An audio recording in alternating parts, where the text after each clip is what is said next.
56 নামাজের জিকির সমূহের অর্থ। আইয়ুহান নাবিয়্যু, হে নবী, রাহমাতুল্লাহি এবং আল্লাহর রহমত, ওয়া বারাকাতুহু এবং তার বরকত সমূহ। আসসালামু আলাইকা আইয়ুহান নাবিয়্যু ওয়া রাহমাতুল্লাহি ওয়া বারাকাতুহু। সালাম হোক আপনার উপর হে নবী, এবং আল্লাহর রহমত এবং তার বরকত সমূহ আপনার উপর নাজিল হোক। নামাজের সুন্নাত। দোপাট্টা বা কাপড়ের নিচ হতে বের করবে না মহিলারা। মহিলাগণ সিনার উপর হাত বাঁধবে।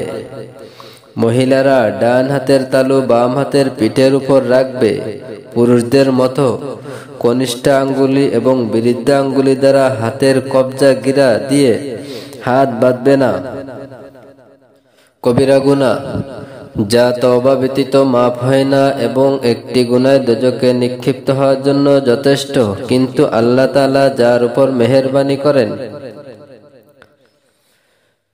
সুদ দেওয়া, সুদের লেনদেন লেখা, সুদের লেনদেনের সাক্ষী হওয়া। গুনাহের ক্ষতিসমূহ যা দুনিয়াতে ঘটে থাকে। তওবার ইচ্ছা দুর্বল হয়ে যায়, এমনকি তওবা করার তৌফিক হয় না এবং ওই নাফরমানি অবস্থায় মৃত্যু এসে পড়ে।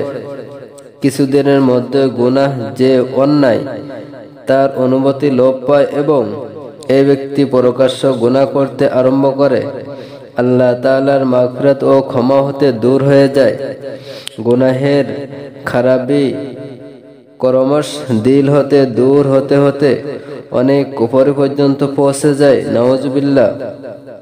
প্রত্যেক গুনাহের কাজই আল্লাহর কোনো না কোনো অভিশপ্ত দুশমনের ওয়ারিস সত্য। পাপী ব্যক্তি যেন আল্লাহর অভিশপ্ত কওমের ওয়ারিস হয়ে যায়। হাদিসে এসেছে, যে ব্যক্তি কোনো জাতির অনুসরণ করবে, তাদের স্বাভাবিক চরিত্রের পোশাক পরিচ্ছদ অনুকরণ করবে, তার গণনা ওই কওমের সাথে হবে। অতএব অতি সত্বর তওবা করা প্রয়োজন। নেক কাজের ফায়দা যা দুনিয়াতে পাওয়া যায়।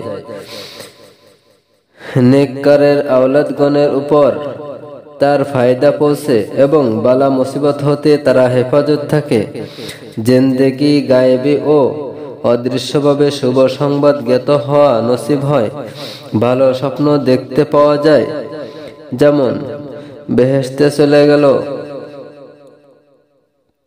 যাতে মন প্রফুল্ল হলো এবং আল্লাহ তাআলার সাথে মহব্বত বেড়ে গেল। তার উসিলায় বেশি বেশি নেক আমল করার তৌফিক হয়ে যায়। নেক আমল করার বরকতে মৃত্যুর সময় ফেরেশতাগণ জান্নাতের ভিতর সমূহের ও আল্লাহ তাআলার সন্তুষ্টি খোশ খবরই শোনান। সুবহানাল্লাহ।